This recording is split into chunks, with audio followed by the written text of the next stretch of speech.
Era un imperio, donde todos y todas estaban subordinados al Gran Khan, y el que desobedece, tienes miedo de imaginarlo. Hace casi 800 años, un hombre conquistó casi todo el mundo, se convirtió en el señor de vastos territorios, infundió terror a la humanidad durante muchas generaciones. A lo largo de su vida, se le dieron muchos nombres: luchador de las naciones, castigo de Dios, guerrero perfecto y gobernante de los tronos. Fue elegido como el hombre del milenio y el villano más grande en la historia de la humanidad. Pero lo conocemos con el nombre de Gengis Khan.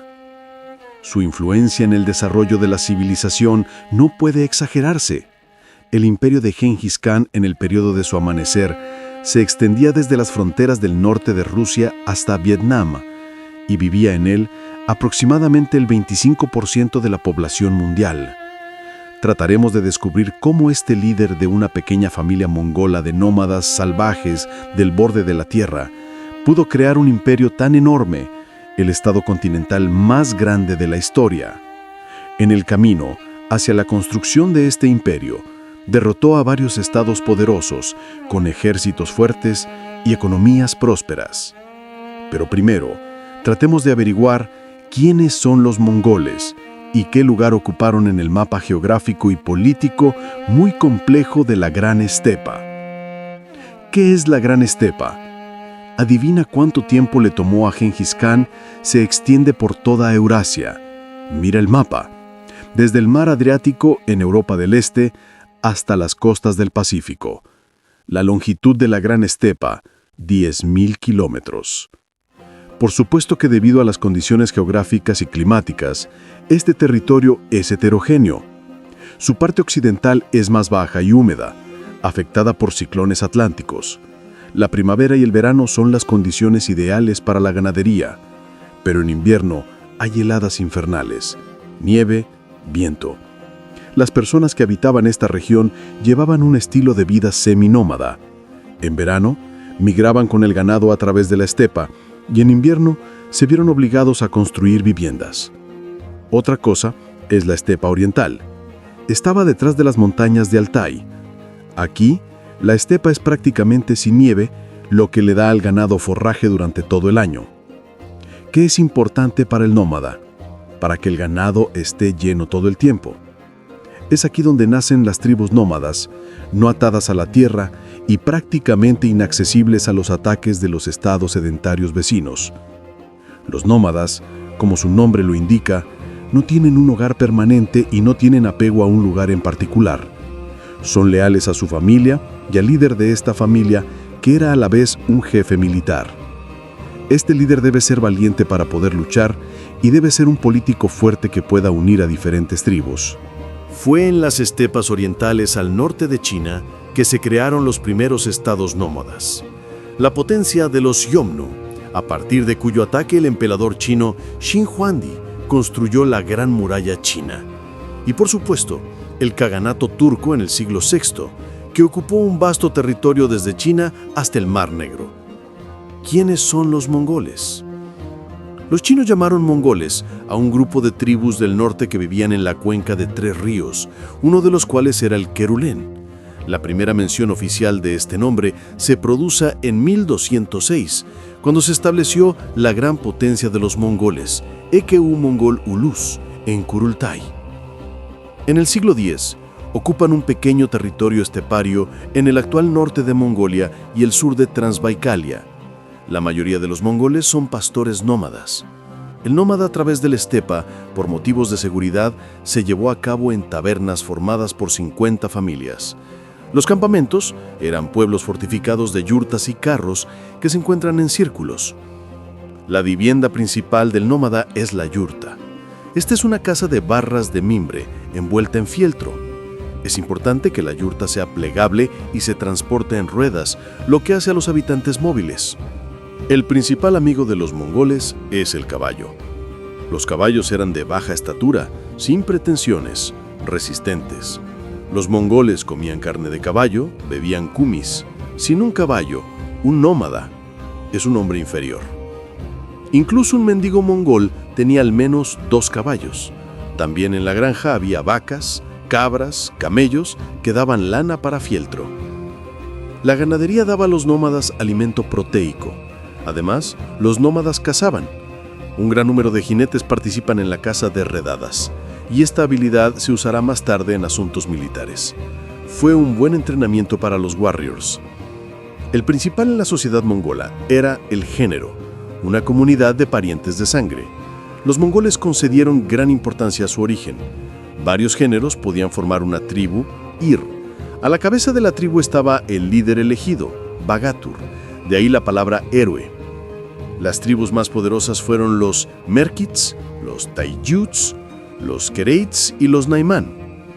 En el momento del nacimiento del futuro Gengis Khan, muchas tribus independientes y a menudo enemistadas vagaban por las estepas mongolas. Nada presagiaba su unificación. Nacimiento de Temujin. La historia de un hombre que lo perdió todo y devolvió 10 veces más. En este ambiente, en la familia de Yesugei, un poderoso líder mongol y su esposa Oelun, nace un niño que se llama Temujin, en honor al líder tártaro capturado por su padre. Se desconoce la fecha exacta y el lugar de nacimiento de Gengis Khan, 1155 o 1162. Según la leyenda, el bebé apretó un coágulo de sangre en la palma de su mano que los miembros de la tribu consideraron como un presagio de un gran futuro.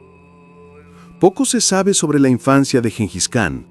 A los 9 años, su padre lo llevó a la hija de otro líder, Borte. Ella estará con él durante 50 años. Sin embargo, en el camino de regreso, Yesugei se reunió con los tártaros, después de lo cual cayó repentinamente enfermo y murió.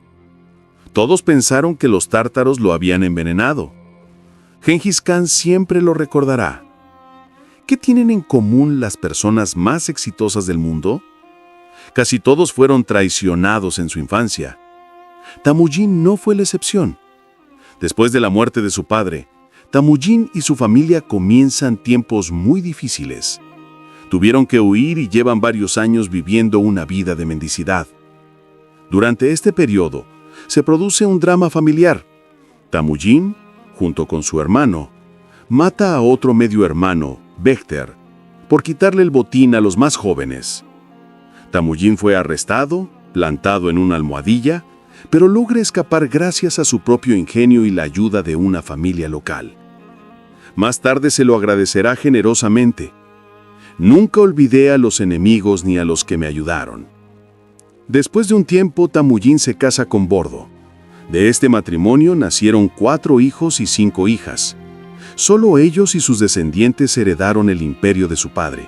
Se convirtieron en los khanes de sus Zulús y se llamaron Genghisides. Tenía otro activo, como dote. Borte trae un abrigo de piel de sable negro, un regalo increíblemente valioso. Temujin decide presentarla al poderoso jefe de la estepa de la tribu Kereita, Togrul. Fue un golpe al 100%. El rico regalo y el recuerdo de una vieja amistad con su padre hicieron su trabajo. Togrul apoya a Temujin y lo ayuda a recuperar sus posesiones legales. Cuando la suerte se vuelve hacia ti, comienza una reacción en cadena. Recientemente este tipo está en la almohadilla y ahora hay rumores sobre él como un líder prometedor. Y los partidarios comienzan a acudir a él. Los nómadas pasan a él en familias enteras, confirmando su supremacía.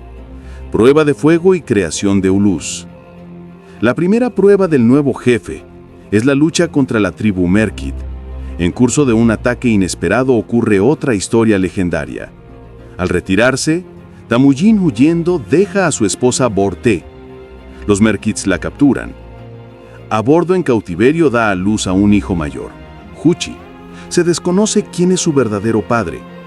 Después de la liberación de su esposa, Temujin lo reconoce como su hijo y heredero, pero esta maldición del cautiverio Merkit perseguirá a Huchi toda su vida y conducirá a una crisis dinástica. Pero fueron los Merkits los que tuvieron la suerte de pasar a la historia, también por el hecho de que Temujin ganó la primera victoria importante sobre ellos.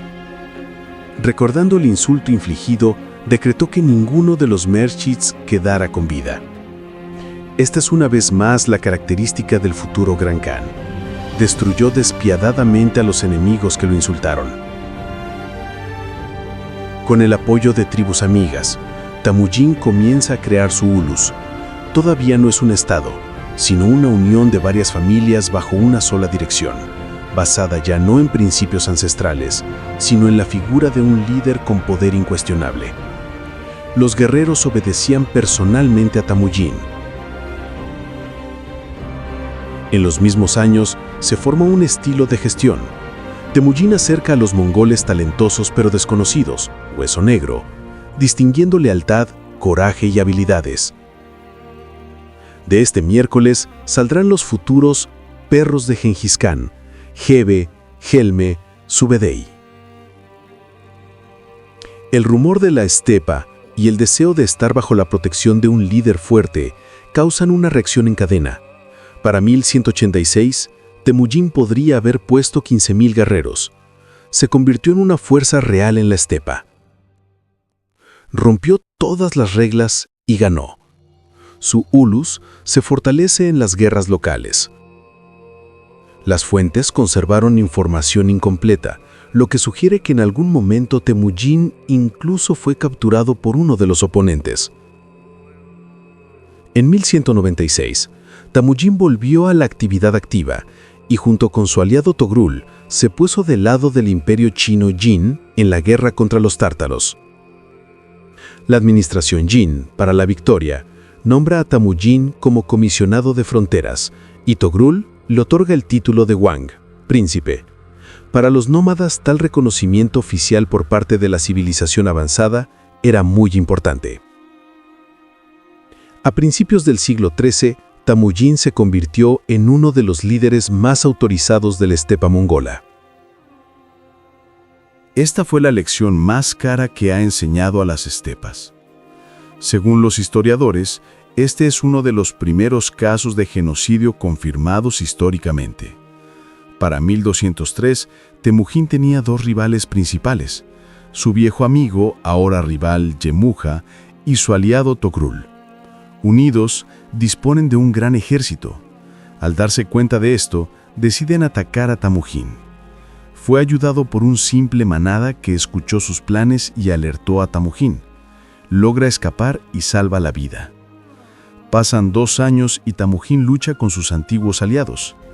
En la batalla general primero pierde, pero luego se reúne con las fuerzas y alternativamente derrota a ambos. Según la leyenda, antes de morir, Yemuja dijo: «Así como en el cielo hay lugar para un solo sol, así en Mongolia debe haber un solo señor». A finales de 1205, la estepa oriental estaba bajo la mano de Temujin. Queda legitimar el poder. Kurultai y el Gran Khan Gengis Khan. En marzo de 1206, en el Kurultai mongol general, Temujin es proclamado Gran Khan. Es allí donde toma el nombre de Gengis. Los mongoles cambiaban su nombre en casos excepcionales cuando querían romper con su pasado para siempre. Los historiadores todavía luchan por el significado de este nombre: océano, fuerte o conquistador del mundo. El año 1206 fue el punto de partida de la creación del gran estado mongol, Eka Mongol Ulus. Todas las tribus de la estepa oriental fueron declaradas mongoles. En Kurultai se proclamó un conjunto de leyes principales, la Gran Yasa. Su texto completo no ha llegado a nuestros días, pero parece haber sido una colección de reglas orales y prohibiciones reforzadas por las actitudes de Gengis Khan. Yasa, bajo pena de muerte, prohibió el robo, la mentira, la traición, el adulterio y la brujería. También se definieron claramente los fundamentos de la Carta Militar: servicio militar general, división del ejército en decenas, cientos, miles y tumenes, subordinación rígida. La estructura del Estado también estaba subordinada al sistema decimal. La población del imperio se dividía de decenas a tumenes.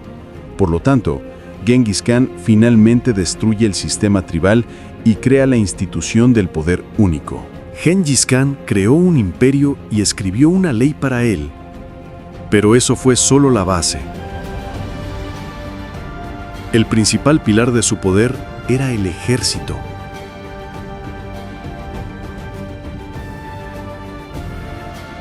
Reforma militar. Máquina de conquista. El cambio más importante fue la reforma del ejército de Gengis Khan, su principal creación. Ya hemos hablado del sistema decimal, que hacía que cualquier unidad de combate fuera organizada y cohesiva. Excluía la sumisión genérica y hacía imposible la penetración de un espía. El ejército en sí estaba dividido en el centro, el ala derecha y el ala izquierda. El liderazgo de las alas de Gengis Khan confía a sus asociados más cercanos. El camino hacia el puesto de liderazgo estaba abierto a cualquier guerrero distinguido. He aquí una cita de Yasa. Cualquiera que pueda organizar a 10 personas, es decente darle 1000 y tumen. Si tienes talento en lo pequeño, puedes comandar un ejército.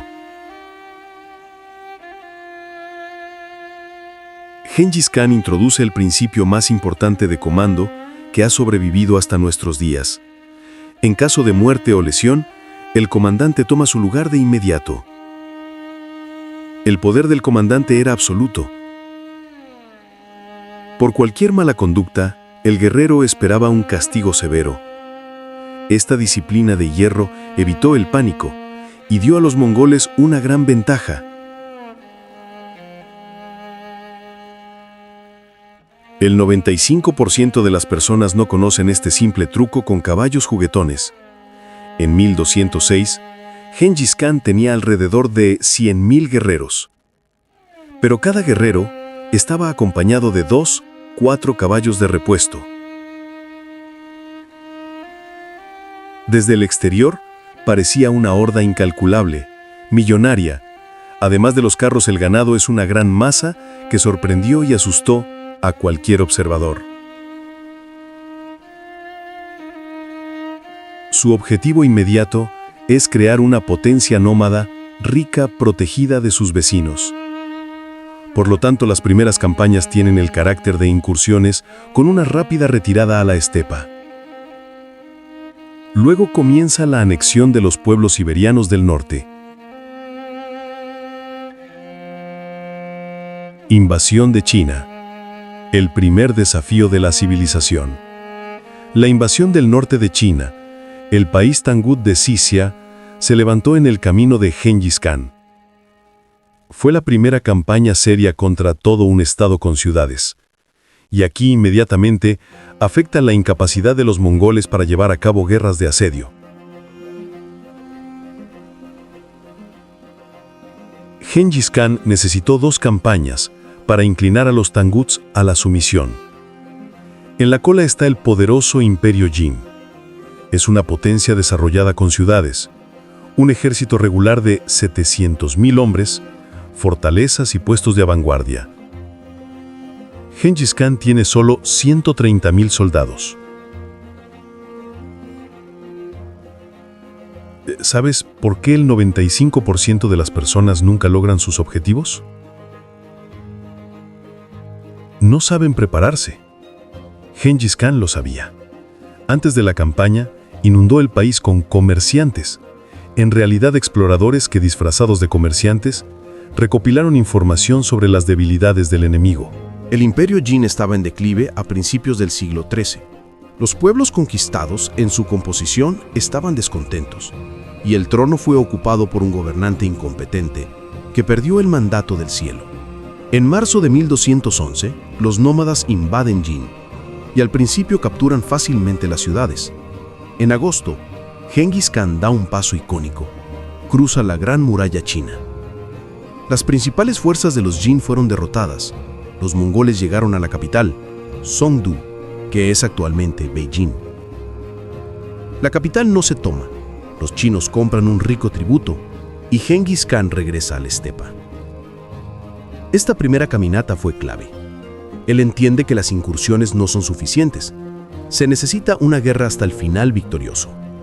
Pero lo más importante es que los especialistas militares chinos que se unieron comienzan a entrenar al ejército mongol en el arte del asedio, el uso de vehículos de lanzamiento. Después de 2 años, los mongoles regresan y se apoderan de la mayor parte de las tierras de Jin, incluida la capital. El gobierno hace una tregua y paga un tributo increíble: oro, seda y esclavos. Es aterrador, pero funciona. Hay que volver a hablar de crueldad. Los esteparios fueron despiadados con el enemigo que opuso resistencia. La destrucción de las ciudades y la destrucción masiva de la población fue demostrativa. Fue una lección para otras ciudades. Resistencia igual a muerte. Entrega igual a vida y tributo. Muchos comenzaron a rendirse sin luchar. En el caso de Jin, Genghis Khan se limitó a establecer relaciones vasallos e incluso mantuvo al emperador en el trono. Finalmente, el imperio Jin fue anexado después de su muerte. El secreto por el que la gente paga miles. ¿Cómo conquistar sin asimilarse? Pero aquí los mongoles cayeron en una trampa. Los chinos le dijeron a Kublai: desde la silla de montar puedes dirigir un ejército, pero un país no. Estaba rodeado de asesores chinos, y él mismo se convirtió más en chino que en mongol. Así se produjo la lenta asimilación. Invasión de Asia Central. El nacimiento de la leyenda negra. En 1215, Genghis Khan vuelve a otras tareas. En Occidente, está preocupado por el joven y agresivo estado de Joresem Shah. Genghis Khan muestra habilidades diplomáticas. Mientras no se resuelvan los conflictos internos, mantiene relaciones amistosas con Joresem. Pero en 1219, aprovechando la ocasión, el asesinato de los comerciantes mongoles, invade Asia Central. Esta campaña y la crueldad trascendental de los mongoles fueron descritas por docenas de cronistas y se convirtieron en la base de la leyenda negra de Genghis Khan.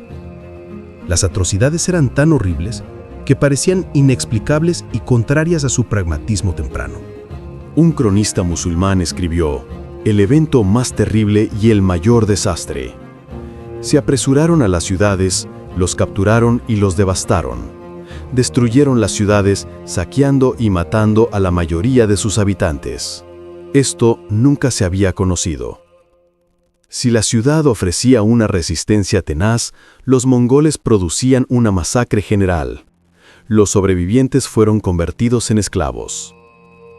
Como resultado de la colisión, el imperio de Joresem Shah fue destruido. Las ciudades más antiguas fueron destruidas: Samarcanda, Urgench, Bukhara. Según algunas estimaciones, murieron hasta 15 millones de personas. El desarrollo de la próspera región se detuvo durante siglos. Caminata occidental, una mirada a Europa. Adivina qué pasó después. El propio Genghis Khan no fue más allá. Envió a sus mejores comandantes al oeste, Gebe y Subedei. Los mongoles invadieron el Cáucaso y en la primavera de 1223 derrotaron a las fuerzas combinadas de rusos y Polbosi en el río Kalka. Este fue el primer paso hacia la conquista de Rusia. En el camino de regreso, el ejército magro fue derrotado por los búlgaros del Volga, lo que no lo salvó de la derrota 13 años después.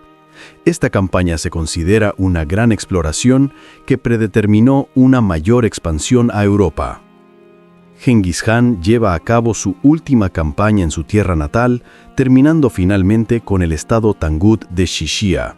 Ahí mismo, en agosto de 1227, muere. ¿Cuál fue el genio de Genghis Khan? ¿Qué tienen en común las personas más exitosas del mundo? Increíble voluntad, pragmatismo y capacidad de aprender. Nació en la yurta de la estepa, no sabía leer ni escribir, pero se convirtió en uno de los más grandes políticos y comandantes. Creó el Estado sobre 3 principios: el poder de los dignos. Repartió las responsabilidades según la capacidad, no el origen. Lealtad. La consideraba una relación bilateral. Recompensaba generosamente la lealtad. Ley. La potestad no garantizaba la inviolabilidad. El mejor ejército de la época. Tácticas. Combinación de caballería ligera y pesada, retirada simulada y ataques rápidos. Aprendizaje. Aprendizaje rápido. Durante un año dominaron el asedio, crearon caballería pesada y comenzaron a usar pólvora. Inteligencia. Los primeros en usar profesionalmente espías y espías. Logística. El ejército nómada llevaba consigo todo lo necesario: caballos de repuesto, ganado, yurtas, lo que resolvía el problema del suministro. Legado del imperio. ¿Qué le dieron al mundo los mongoles? Cambió mi forma de ver el mundo. La influencia del imperio mongol no puede ser exagerada. 1. Tolerancia religiosa. Como paganos, estaban tranquilos con el Islam, el cristianismo y el budismo. Después del juramento de lealtad, uno podía vivir de acuerdo con sus tradiciones. 2. Correo, servicio de correo. Organizó una comunicación eficiente de mensajería. Un mensajero con un relevo de caballos podía recorrer 200 kilómetros por día. Informe de fin a fin del imperio en 2 semanas. 3. Comercio. Restauraron y aseguraron la gran ruta de la seda. Una ley: sin aduanas internas ni robos. El comerciante podía llevar tranquilamente la mercancía de China a Europa. 4. Intercambio de tecnología. Trajeron a los mejores artesanos a China, creando el taller del mundo. A través de los mongoles, Europa aprendió sobre la pólvora, la brújula, la imprenta. 5. Creación de países modernos. Influyeron significativamente en la unificación de regiones tan grandes como Rusia y China, que siguen siendo estados poderosos hoy en día. Pero detrás de eso hay decenas de millones de vidas. Las campañas mongolas llevaron a una destrucción monstruosa. Algunos historiadores llaman cifras fantásticas: 60, 75 millones de muertos, alrededor del 15% de la población mundial en ese momento. La humanidad no conocía tales pérdidas hasta las guerras mundiales del siglo XX. Se perdieron capas gigantes de cultura, arquitectura, artesanía. En Rusia, por ejemplo, se conservan menos de 30 edificios de piedra de la era premongola. El ocaso del imperio y el legado. Una historia de fracaso que fue una victoria para los demás. Después de la muerte de Gengis Khan, el imperio que creó no se derrumbó de inmediato, como el de Alejandro Magno. De acuerdo con sus convenios, continuó expandiéndose. En 1229, su tercer hijo, Ugedei, se convirtió en el Gran Khan. Llevó a cabo reformas exitosas, creó un sistema fiscal, intentó introducir papel moneda, realizó un censo, mejoró el correo y comenzó a construir la capital, Karakorum. Con él, los mongoles continuaron la ofensiva. Conquistaron Corea. Finalmente acabó con el imperio Jin, 1234. Comenzó la gran campaña occidental bajo el mando del nieto de Gengis Khan, Batu, y el comandante Subedei. La campaña occidental cambió todo. Los pueblos de la región del Volga fueron sometidos, los Polovtsi fueron derrotados y de 1237 a 1240, Rusia fue devastada y subordinada. Comenzó el yugo mongol tártaro de 240 años. Los mongoles avanzaron hacia Europa, derrotaron a los húngaros y sus destacamentos centinelas aparecieron a pocos kilómetros de Viena. Europa se congeló de terror. ¿Por qué dejaron todo y se fueron? En marzo de 1242, el ejército mongol volvió inesperadamente. Las razones son 2. El gran Han Ugedei murió y Batu, como Gengisid, tuvo que participar en las elecciones del nuevo Han, y el ejército durante 6 años de campaña se agotó. Fue el pico del poder del imperio mongol. Su área era de 24 millones de kilómetros cuadrados. La población es de más de 100 millones de personas. Pero el imperio estaba condenado. En 1259, después de la muerte del Han Munki, comenzó una guerra civil por la herencia entre los Gengis. Por decisión de Kurultai de 1269, el Imperio Unido se dividió. La Horda de Oro, Ulus Juchi, Ulus de Chagatai, Asia Central, e Imperio Yuan, China y Mongolia. Cada parte siguió su propio camino. En China, los mongoles se asimilaron y la dinastía Yuan gobernó hasta 1368. El estado Julagid, en Irán, se desintegró a mediados del siglo XIV. La Horda de Oro duró más tiempo, cuyos fragmentos, como el Kanato de Crimea, sobrevivieron hasta el final del siglo XVIII. Conclusión: es difícil dar una evaluación inequívoca de Gengis Khan. Una cosa es obvia: estos nómadas del desierto de Gobi entraron en guerra con el mundo civilizado y ganaron. el mapa político de Eurasia ha sido cambiado para siempre. Gracias a Gengis Khan, Asia se abrió a los europeos, lo que llevó a una era de grandes descubrimientos geográficos en 300 años. Su imperio se convirtió en un crisol de culturas y tecnologías. Hoy, Gengis Khan es el personaje principal y símbolo de Mongolia. Alrededor de 16 millones de personas en el mundo son sus descendientes genéticos, y el código histórico de los pueblos conquistados aún conserva la memoria de la fuerza y crueldad de su invasión. Gracias por estar con nosotros, suscríbase al canal, ponga me gusta y hasta nuevas reuniones.